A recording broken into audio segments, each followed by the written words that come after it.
By 2030, you may never have to grow old again. Ray Kurzweil, one of the most accurate people in tech, says we're just years away from making death optional. This isn't science fiction. It's backed by data, and if you want to stay ahead of what is coming, you need to understand it. Ray Kurzweil is a former Google engineer, a best-selling author, and an inventor with over 140 tech predictions, more than 85% of which have already come true. And his most extreme prediction? That by the early 2030s, humans will begin to defeat aging, not just delay it, but stop it entirely. He's not just speculating. He's been eerily accurate before. In 1990, he predicted a computer would beat the world chess champion by 1998. IBM's Deep Blue did it in 1997. That same year, he said people would carry computers in their pockets, and the iPhone dropped in 2007. He predicted we'd talk to our computers by 2009. Siri launched in 2011. These weren't lucky guesses. They were grounded in hard analysis of exponential growth in computing, biotech, and AI. And now, according to Kurzweil, we're on the brink of what he calls longevity escape velocity.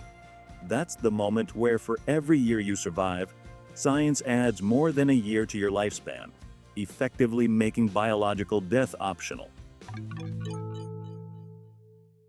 Kurzweil's prediction of immortality by 2030 hinges on 5 converging technologies. 1. Nanobots in the bloodstream. This is the core of Kurzweil's vision.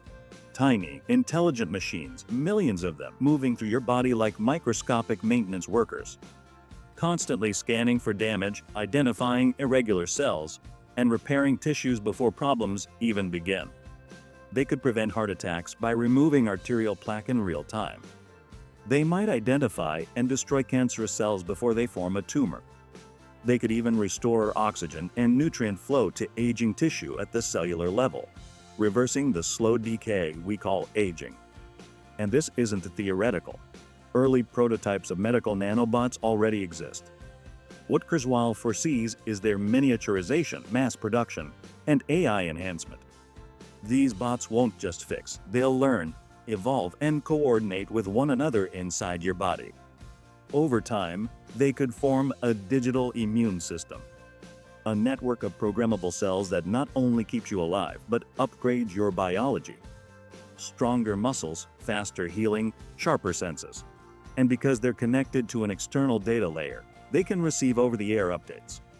It's like running antivirus software on your body, except instead of stopping viruses on a computer, it stops them inside you. And when they reach the brain, that's where it gets wild.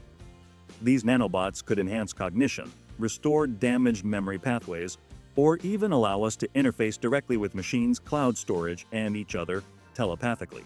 The brain protected and enhanced by nanoscale neural guardians. Kurzweil calls this convergence the beginning of the human body version 2.0. 2. Regenerative medicine. Right now, scientists can already regrow organs in labs. Soon, your failing heart or damaged spinal cord could be repaired with your own stem cells. No donor needed. Kurzweil sees this going further. Not just healing, but resetting, making a 90-year-old body function like it's 30 again.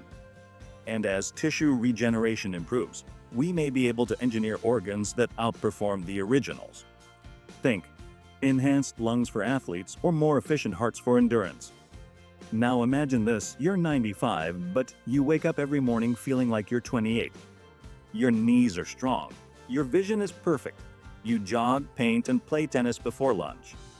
Then you FaceTime your great-great-grandchild, not from a hospital bed, but from a beach you just swam across. 3. Gene editing and reprogramming. CRISPR and similar tools are already editing human DNA. In the next few years, Kurzweil believes we'll use them to reprogram aging itself, flipping the switch on genes that control cell repair, metabolism, and inflammation.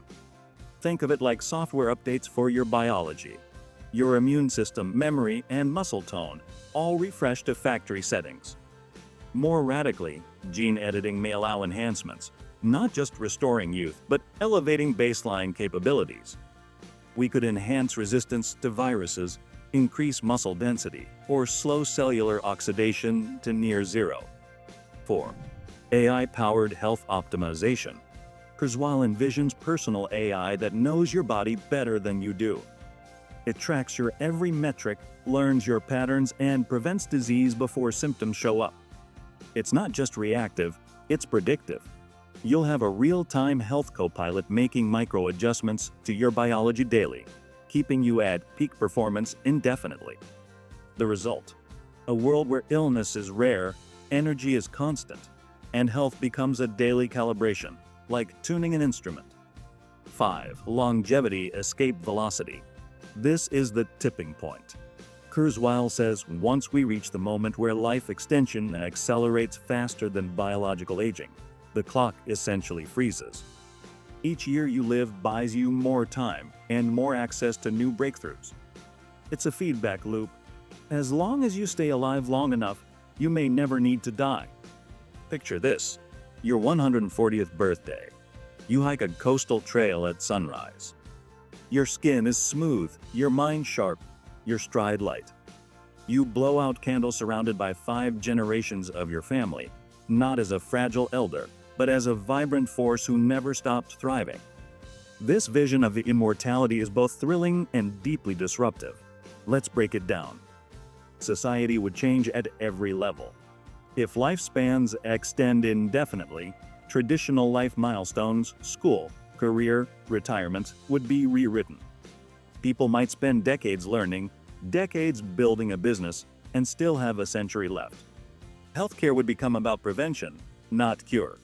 We wouldn't treat disease, we'd predict and prevent it before it starts. Hospitals would be less about emergency rooms, more about optimization labs. Economics would shift too. Pensions and retirement funds? Outdated. Human capital could stretch for centuries. But that could also lead to resource struggles if immortality isn't managed carefully. Emotionally and psychologically, we might face new challenges. Could living for centuries dull our sense of urgency or meaning? Or would it push us to deeper purpose? Would identity crises become more common? Could our minds handle the weight of infinite experience? Culturally, some may reject immortality on spiritual or moral grounds. Others may embrace it as a moral imperative, the final triumph over suffering. Kurzweil argues that ending aging won't take away meaning. It'll give us more time to create it, more time for art, love, growth, and exploration. And in a world where time is no longer our greatest enemy, maybe we'll finally learn how to use it wisely. Future forecast.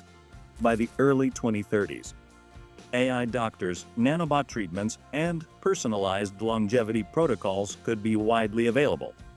Aging could be seen as a curable condition, not an inescapable fate.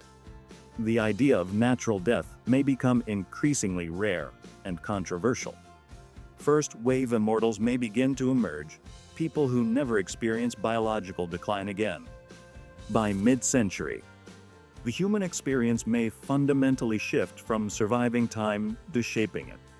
Some people alive today, maybe even watching this video, could never die. Debates may erupt over how long humans should live, and what it means to be human in a post-death society. Kurzweil once said, "By 2030, we will have the means to reprogram our biology and eliminate aging as we know it." Kurzweil's most radical prediction isn't about machines or algorithms, it's about ourselves. It's about whether we're ready to stop aging, ready to outlive death, ready to become something more. So what do you think? If you had the choice to live forever, would you take it? Let us know in the comments. Would you want immortality, or does life only have meaning because it ends? And if you want to go deeper into the future of AI and tech news, don't forget to like, subscribe, and hit the bell, because the future is closer than you think.